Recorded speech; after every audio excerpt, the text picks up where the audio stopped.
Global skill development mission में आपका स्वागत है। लेकिन इसमें खास बात यह है कि अब की बार जो गुड्स सोल्ड आउट की हैं वो कैश हैं। इसके एंट्री के लिए फिर से हमें सेल वाउचर का इस्तेमाल करना पड़ेगा। अब यदि यहाँ देखें तो अकाउंटिंग वाउचर्स क्रिएशन में मैंने फिर से सेल्स वाउचर सेलेक्ट किया हुआ है। आप F8 से सिलेक्ट कर सकते हैं या सेल्स बटन दबा के भी से सिलेक्ट कर सकते हैं। 5 तारीख पहले से है, इसलिए मुझे डेट चेंज करने की आवश्यकता नहीं है। जैसे ही एंटर करता हूँ मेरे पास रेफरेंस पूछा जाएगा। रेफरेंस डालने के पश्चात जैसे ही मैं एंटर करता हूँ फिर से मेरे पास यहाँ उस अकाउंट की जानकारी मांगी जाएगी जो अकाउंट में डेबिट करना चाहता हूँ। तो क्योंकि यहाँ मेरे पास कैश अकाउंट डेबिट होगा तो मैं जैसे ही C प्रेस करता हूँ यहाँ मेरे पास list of ledger account available हो जाएंगे। उसमें से मैं कैश चुन लेता हूँ। जो गुड्स सोल्ड आउट की गई है उनकी वैल्यू 13,000 रुपए है, तो मैं डेबिट कर देता हूँ 13,000 रुपए। जैसे ही एंटर प्रेस करता हूँ देखिए 2 वाला ऑप्शन सेलेक्ट हो जाएगा जिसमें मुझे क्रेडिट अकाउंट की जानकारी देनी है जो कि मेरे पास लिस्ट ऑफ लेजर अकाउंट के अंतर्गत सेल्स है। जैसे सेल्स सेलेक्ट करता हूँ मेरे पास देखिए यहाँ क्रेडिट में खुद ही 13,000 रुपए अवेलेबल हो जाता है। उसी के अकॉर्डिंग ही हमारे पास कैश और सेल्स का जो बैलेंस है वो भी अपडेट हो जाता है साथ के साथ। जैसे ही मैं एंटर प्रेस करता हूँ नरेशन वाले बॉक्स पे पहुंच जाता हूँ मैं। नरेशन लिखने के पश्चात आप एंटर कीजिए। जैसे आप एंटर करते हैं एक्सेप्टेंस का जो मैसेज आपके पास अवेलेबल हो जाता है। मैं ये जैसे ही यस करता हूँ मेरे पास सेल्स का जो वाउचर है वो एंटर हो जाता है। नेक्स्ट ट्रांजैक्शन जो हमारे पास अवेलेबल है वो 6/4/2010 की है। इसमें हमने 4500 रुपए CNC एंड कंपनी को पे किए हैं। ये CNC कंपनी हमारे क्रेडिटर्स हैं जिनसे हमने 5,000 रुपए का माल खरीदा था। इनको हमने 4500 रुपए पे किए हैं। क्योंकि हमने पे किए हैं इसलिए इसकी एंट्री हमारे पास पेमेंट वाउचर के अंतर्गत आनी चाहिए। पेमेंट वाउचर का चुनाव करने के लिए आप F5 शॉर्टकट का प्रयोग कर सकते हैं या बटन टूल बार पे जो आपके पास बटन अवेलेबल है वहां से पेमेंट ऑप्शन को क्लिक करके आप पेमेंट वाउचर ले सकते हैं। देखिए अकाउंटिंग वाउचर क्रिएशन स्क्रीन पर पेमेंट वाउचर अवेलेबल हो गया है।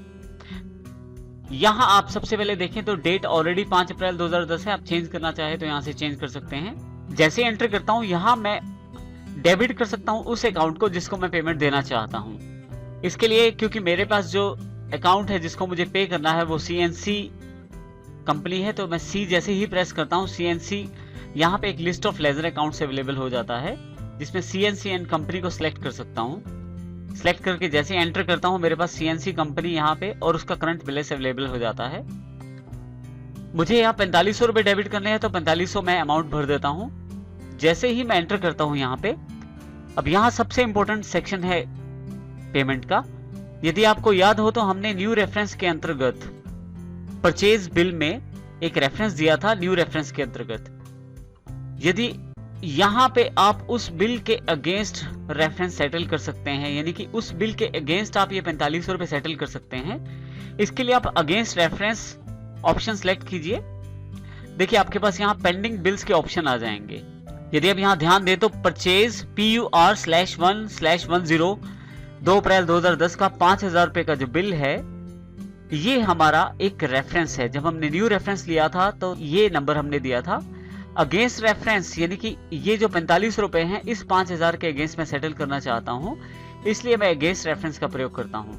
जैसे मैं इसको सिलेक्ट करता हूं देखिए यहाँ पे अमाउंट 4500 रुपए हो जाता है।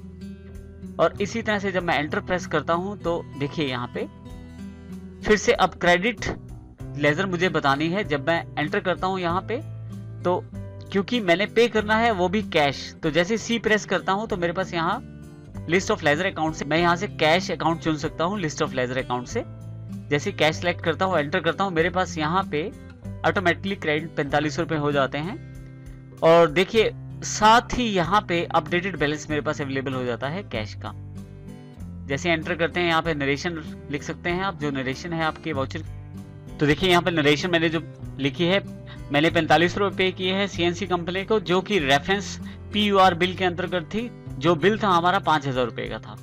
यहाँ से मैं एंटर प्रेस करता हूँ एक्सेप्टेंस का मैसेज मेरे पास है। एक्सेप्ट करने के लिए यस कर देता हूँ। मेरे पास पेमेंट वाउचर की एंट्री हो गई है। इस प्रकार से मैं पेमेंट वाउचर की एंट्री कर सकता हूँ। नेक्स्ट ट्रांजैक्शन जो हमारे पास अवेलेबल है वो है 8,000 रुपए की जिसमें धर्मवीर और कंपनी ने हमें 8,000 रुपए पे किए हैं।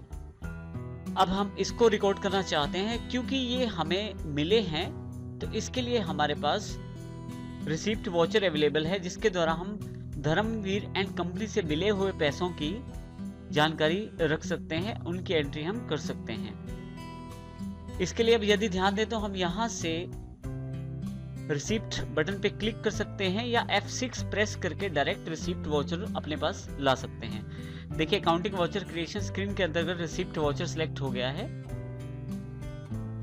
यहाँ पे सबसे पहले हम डेट चेंज करेंगे।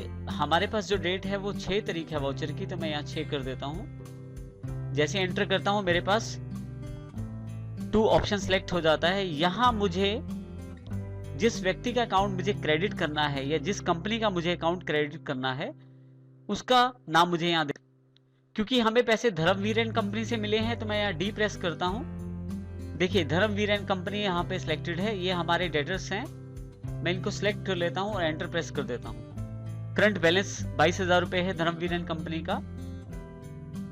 मुझे इनसे 8,000 रुपए प्राप्ति हुई है, तो यहाँ मैं 8,000 रुपए क्रेडिट कर देता हूं। जैसे एंटर प्रेस करता हूं तो देखिए यहाँ पे फिर से मेथड ऑफ एडजस्टमेंट अवेलेबल हो गया है।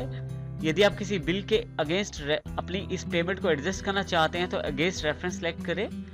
देखिए हमारे पास एक बिल पेंडिंग है 5 अप्रैल 2010 का, जिसकी 10,000 अमाउंट डेबिट है, यानी कि 10,000 रुपए हमने उनसे लेने हैं। उस बिल के रेफरेंस में इन्होंने हमें 8,000 रुपए पे किए हैं। जैसे मैं एंटर करता हूं देखिए यहाँ पे अमाउंट 8,000 रुपए सिलेक्ट हो जाती है। जैसे मैं यहाँ से एंटर करता हूँ 8,000 रुपए क्रेडिट हमारे अकाउंट में आ गए। जैसे एंटर किया मैंने यहाँ पे देखिए अब यहाँ पे बाय का ऑप्शन सिलेक्ट हो गया है, अर्थात अब मुझे अकाउंट डेबिट करना है।